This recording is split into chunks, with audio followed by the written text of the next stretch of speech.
Government of India उसमें रहेंगे। Out of 10 Muslim members 2 महिला अनिवार्य है, ये हमने प्रावधान रखा है। और स्टेट बोर्ड में आउट ऑफ 11 मेंबर्स 3 से ज्यादा नॉन मुस्लिम नहीं हो सकता है। एक ऑफिसर को मिलाकर के एक चेयरपर्सन, एक एमपी, एक MLA, 4 members from Muslim community, 2 members with professional experience, 1 member of Bar Council and Joint Secretary to the state government dealing with work matters. Out of 4 Muslim members, 2 shall be women. ये हमने रखा है ताकि हमारे बहनों को किसी तरीके से दरकिनार नहीं कर सके। वक्फ एक्ट सर, हमने जो नया प्रावधान रखा है उसमें जितना भी जो आर्बिट्रेरी प्रोविजन जो जरूरी नहीं था उसको हमने सामान्य रूप से देश में और जितना कानून है उसको मिलाते हुए मुख्य रूप से ट्रांसपेरेंसी इन वर्क मैनेजमेंट, सर्वे को अपडेट करने के लिए जो पहले इनसफिशिएंट प्रोविजन था इसमें वक्फ लैंड रिकॉर्ड्स वगैरह में महिलाओं का इनहेरिटेंस राइट्स, बच्चों का राइट और साथ साथ में कई हजारों केसेस पेंडिंग है ट्राइब्यूनल और कोर्ट्स में, उसको सेटल करने के लिए जो आज लगभग 10,000 से भी ज्यादा केसेस जो पेंडिंग था और कुछ सालों के अंदर में 13 से 30,000 केसेस पेंडिंग हो चुके हैं, उसको सरलता से सुलह करने के लिए हमने रास्ता खोजा है। एक चीज बार बार आप लोग कहते हैं, हमारे पक्ष के लोग हो या उस साइड के पक्ष के लोग हो या जो सदन से बाहर है, वो एक वक्तव्य देते रहते हैं, मैं उसको सुधारना चाहता हूं। ये कहते हैं कि हमारा देश में लैंड बैंक जो है वक्फ बोर्ड के पास 3rd लार्जेस्ट है। पहला रेलवे, इंडियन रेलवे, फिर इंडियन आर्मी मतलब इंडियन डिफेंस का, और फिर कहता है वक्फ बोर्ड के पास जमीन है। मैं उसको सुधारना चाहता हूं। सर, आप भी तो ट्रेन में चलते हैं, हम लोग भी ट्रेन में चलते हैं, हजारों किलोमीटर ट्रेन का पटरी लगा हुआ है, स्टेशन बना हुआ है। वो ट्रेन का पटरी लगा हुआ है, वो रेलवे का प्रॉपर्टी थोड़ी है, ये तो देश का प्रॉपर्टी है, हम लोग सब चलते हैं उसमें। इसको आप कैसे लगा सकते हैं कि रेलवे के पास इतना है, वक्फ बोर्ड के पास इतना है? वो देश का प्रॉपर्टी है। हमारा डिफेंस के पास कहता है कि 2nd लार्जेस्ट है। डिफेंस के पास जो भी लैंड है, जहाँ ट्रेनिंग करता है, जहाँ वो रहता है, या बॉर्डर एरिया में जितना डिफेंस लैंड है वो देश का रक्षा के लिए है। उसको आप कैसे वक्फ प्रॉपर्टी के साथ आप तुलना कर सकते हैं? वक्फ प्रॉपर्टी प्राइवेट प्रॉपर्टी होता है सर। तो इसलिए दुनिया में सबसे ज्यादा वक्फ प्रॉपर्टी हिंदुस्तान में है। सिर्फ हमारा देश में ही नहीं, दुनिया का सबसे बड़ा और सबसे ज्यादा वक्फ प्रॉपर्टी हिंदुस्तान में है। तो फिर ये क्यों है 60 साल तक आप सरकार में रहे हैं, हमारे देश में मुसलमान इतना गरीब क्यों है? जब दुनिया का सबसे ज्यादा वक्फ प्रॉपर्टी हमारा देश में है, तो हमारा गरीब मुसलमानों का पढ़ाई के लिए, मेडिकल ट्रीटमेंट के लिए, स्किलिंग के लिए, इनकम जनरेशन के लिए क्यों काम नहीं हुआ आज तक? बताइए। ये दुनिया का सबसे बड़ा वक्फ प्रॉपर्टी अगर हिंदुस्तान में है, तो उस प्रॉपर्टी से गरीबों का उत्थान के लिए, लोगों का भला के लिए अगर ये सरकार नरेंद्र मोदी जी के नेतृत्व में गरीब मुसलमानों के लिए काम कर रहा है, तो इसमें आपत्ति क्यों होना चाहिए? आप लोग बताइए। इसलिए सर, इसको धर्म जाति से बाहर उतर करके सबको सीधा अपना दिल से पूछ करके आप सोच के देखिए कि आप जो लोग आज इस बिल को विरोध कर रहे हैं, आज 1 साल 2 साल नहीं, सदियों तक हमारा देश उसको याद रखेगा कौन इस बिल को समर्थन कर रहा है, कौन इस बिल को विरोध कर रहा है। आज चंद वोट के लिए, सत्ता के लिए हमारे मुसलमानों को आपने 70 साल से ज्यादा वोट बैंक बना करके गुमराह किया है। कितना और गुमराह करना चाहते हैं? अब हमारा देश में वोट बैंक का राजनीति नहीं चलेगा। इसलिए मैं कहना चाहता हूं, जब हमारा देश में इतना वक्फ प्रॉपर्टी है तो इसको हम बेकार में पड़ा रहने नहीं दिया जा सकता है। गरीब मुसलमानों के लिए, आम मुसलमानों के लिए इस्तेमाल करना ही पड़ेगा। उसके लिए आज का ये वक्फ संशोधन बिल जरूरत है। अध्यक्ष महोदय जी, हमारे अपने वामसी पोर्टल में, हमारे मंत्रालय के वामसी पोर्टल में हमने रिकॉर्ड देखा है। सचर कमेटी जो आपने बनाया है 2006 में, उन्होंने भी ये बारे में काफी डिटेल में जिक्र किया हुआ है। सर 2006 में 4.9 लाख वक्फ प्रॉपर्टी था और उसका इनकम कितना था मैं बता दूं आंकड़ा सर, आप कहेंगे 4.9 लाख वक्फ प्रॉपर्टी में टोटल इनकम था 163 करोड़। कौन खाते थे? 163 करोड़। और आपने 2013 में बदलाव करने के बाद आज इनकम कितना बढ़ा है वो भी मैं बता देता हूं। हो गया 166 करोड़। 3 करोड़ बढ़ा है। कैसे मंजूर कर सकता है हम लोग इस महान सदन में बैठ करके? अगर इतना 10 सालों के बाद भी दुनिया का सबसे ज्यादा प्रॉपर्टी का टोटल इनकम जनरेशन 3 करोड़ बढ़ता है तो ये हम कभी मंजूर नहीं कर सकता अध्यक्ष महोदय। इसलिए उस समय कहा गया था, मैं अभी का नहीं बता रहा हूं, सचर कमेटी समय में भी कहा गया है कि अगर थोड़ा सा एफिशिएंटली मैनेज करता तो 12,000 करोड़ पर ईयर तो उसी समय जनरेट हो जाना चाहिए था नॉर्मल मार्केट रेट से।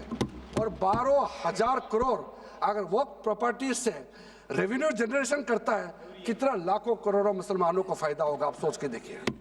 इसलिए सर आप लोग भी, मैं अनुरोध करता हूं कि आप लोग भी वक्त के बारे में जानना था, हमारा वामसी पोर्टल को क्लिक करके आप लोग देखिए। सर आज वो 4.9 लाख से बढ़ करके टोटल वक्फ प्रॉपर्टी बन गया है 8.72 लाख। हमारा देश में वक्फ प्रॉपर्टी बन गया है। और आप कल्पना कीजिए 8.72 लाख प्रॉपर्टी वक्फ का है, उसको अगर हम सही तरीके से मैनेजमेंट करता तो हमारा मुसलमानों का ही नहीं है, देश का तकदीर बदल जाएगा। इतना प्रॉपर्टी हमारे पास। अब समझिए चीज को। सर मैंने अभी कई राज्यों का दौरा किया अध्यक्ष महोदय, मैंने कई राज्यों का दौरा किया। मैं एक एग्जांपल आपको जरूर देना चाहूंगा। मैं बहुत इंप्रेस हो गया जब मैं पिछली बार जम्मू कश्मीर गई। जम्मू कश्मीर में हमारा नई वहाँ वक्फ बोर्ड का चेयरपर्सन बनी और मैंने पूछा कि आप जब वक्फ बोर्ड का चेयरमैन बनी तो उसमें क्या हालत थी और आज क्या हालत है। उन्होंने बोला कि सर जब उन्होंने पदभार संभाली तो उसमें कोई इनकम का, कोई व्यवस्था का, रिकॉर्ड का ठीक ठाक कुछ भी नहीं था। और उन्होंने आने के बाद 40 करोड़ रेवेन्यू इनकम उन्होंने जनरेट करना शुरू किया, मुझे बताया। और उसके वजह से वह काफ़ी अच्छा काम कर रहा है। मैं हजरत बल श्राइन भी गए और वहाँ भी मरम्मत चल रहे हैं। इतना पुराना श्राइन है, दुनिया के लोग आते हैं, बहुत खूबसूरत से उसका सारा आसपास का ब्यूटिफिकेशन का काम भी चल रहा है। अगर अच्छा काम करेगा, रेवेन्यू बढ़ेगा तो सबका फायदा होगा सर। इसलिए सर आप लोग आज बिल को समर्थन करने के बाद मेरे ऑफिस में आइए। 1 साल के अंदर में इसका ट्रांसफॉर्मेशनल इम्पैक्ट क्या होता है मैं ही आप लोगों को बता दूंगा। सर वक्फ अमेंडमेंट जो बिल लाए हैं उसमें जेपीसी का कई रिकमेंडेशंस है जिसको हमने समर्थन किया है और एक्सेप्ट किया। हमने यह इस बिल में लाया। इसलिए बोलना कि जेपीसी का आपका कमेटी के बात को माना ही नहीं है, आपका कमेटी के बात नहीं सुना गया है, वो गलत बात है सर। अध्यक्ष महोदय जी, पार्लियामेंट्री कमेटी जब बनता है तो उसका एक अपना नीति होता है और उस कमेटी में खुले बहस हुए हैं।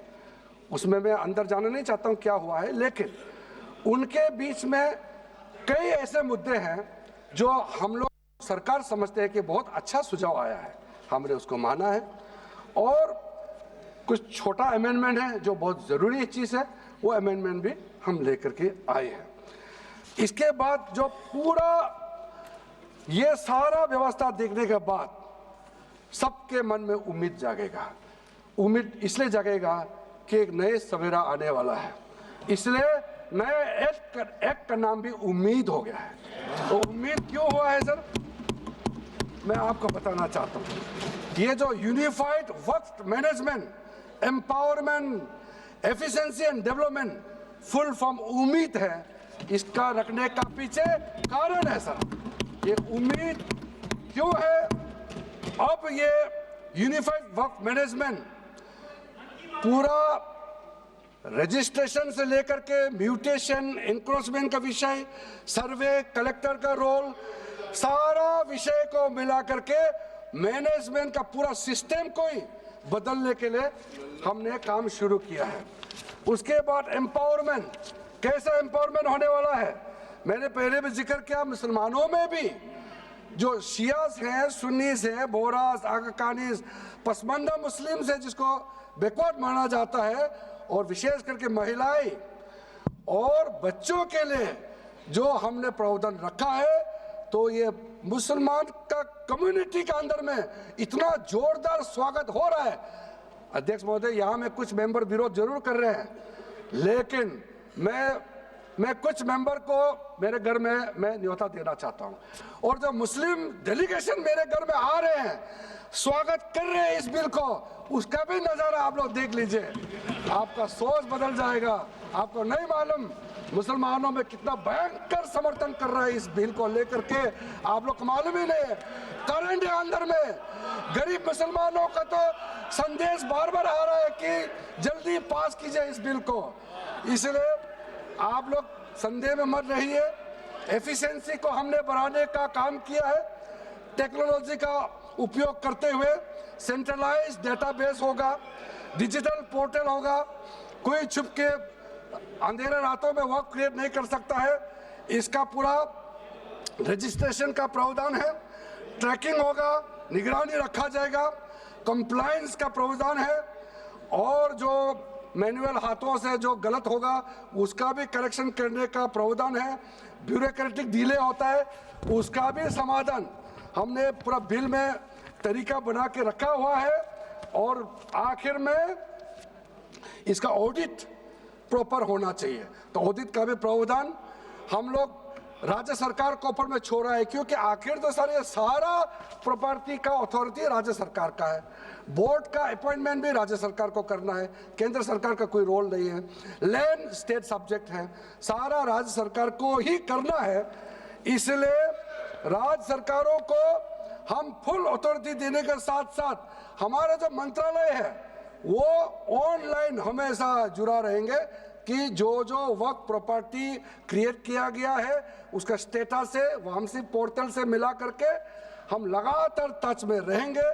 इसलिए कोई इसमें ये नहीं सोचना है कि सेंट्रल गवर्नमेंट कोई एक्स्ट्रा पावर हड़पने जा रहा है क्या, बिल्कुल सोचने का नहीं है। ये टोटली स्टेट गवर्नमेंट का अधीन है और राज्य सरकारें ही इसका निगरानी में आगे काम करना है। उसके बाद सर जो पर्पस के लिए वर्क क्रिएट किया जाता है, बेसिकली 3 पर्पस होता है, रिलीजियस, चैरिटेबल एंड पायस। उसका हो रहा है कि नहीं हो रहा है, और इनकम जनरेशन खास करके जो वेलफेयर काम है उसका हो रहा है कि नहीं हो रहा है, इसका भी इफेक्टिव गवर्नेंस का प्रावधान हमने रखा हुआ है। और साथ साथ सर मैं आपको इस उम्मीद के साथ साथ ये कहना चाहता हूं कि जो रिफॉर्म्स हमने जो लाए हैं और साथ साथ में जो प्रावधान कुछ बदलाव हमने आपको बहुत शॉर्ट में बताया, क्योंकि डिटेल में तो मैं रिप्लाई तो करूंगा ही। इसमें अगर आपको लगता है कि हमको अगर इनकम जनरेशन करने के लिए वर्क प्रॉपर्टी को बेहतर इस्तेमाल करने के लिए क्या करना चाहिए, जब हम इसका सबऑर्डिनेट लेजिस्लेशन के माध्यम से रूल्स बनाएंगे, आपका सुझाव हम खुले दिल से स्वागत करेंगे। क्योंकि आखिर तो प्रॉपर्टी देश का है, किसी का भी हो, उसको अगर अच्छा से चलाना है तो आप सुझाव देंगे तो हम तो पूरा वेलकम करेंगे उसमें। इसलिए आज मैं मेंबरों के साथ साथ जो कई दरगाह है, कई मस्जिद के इमाम है, कई लोग जो मुझे मिले, उन्होंने भी बहुत अच्छा सुझाव दिया है। उसको डिटेल में मैं यहाँ कहना नहीं चाहता हूँ, लेकिन हम रिकॉर्ड में रखा है। कई अच्छे अच्छे सुझाव हमारे पास आए हैं, वो भी हमने नोट करके रखा है। एक इम्पोर्टेंट पॉइंट को मैं अब आपके सामने भी रखना चाहता हूँ।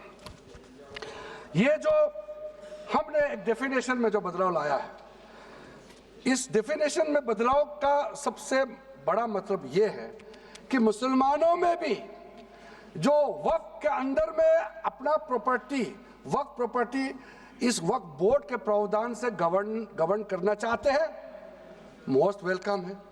अगर वो ट्रस्ट के माध्यम से अपना प्रॉपर्टी का अलग तरीके से वक्फ करना, वो चलाना चाहता है, मैनेज करना चाहता है, उसके लिए भी छूट दिया गया है। तो इसमें जो आप लोग बार बार कहते हैं कि वक्फ बोर्ड में गैर मुसलमान कैसे आ रहा है, इसका मैं छोटा सा एग्जांपल देना चाहता हूँ। अभी हम लोग किसी धर्म, किसी जाति का हिसाब से तो हम एमपी नहीं बने हैं, हम तो ऐसे सिटीजन होकर के एमपी बने हैं।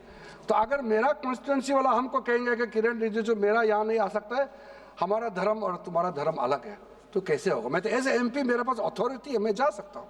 उसी प्रकार से आपका ट्रस्ट है, ट्रस्ट को चलाता है चैरिटी कमिश्नर। तो ट्रस्ट वाला कैसे कहेंगे कि चैरिटी कमिश्नर मेरा जात का ही होना चाहिए? चैरिटी कमिश्नर तो गवर्नेंस को संभालने के लिए है, चलाता तो ट्रस्ट है। उसी प्रकार से आप कैसे कह सकते कि मेरा वक्फ प्रॉपर्टी को देखने के लिए वक्फ बोर्ड में तो फ्लोर मैनेजर को देखो। लगातार भावे आम खबर उपर अच्छु। लोकसभा आज वाकफ संशोधन बिल उपस्थापित होछि।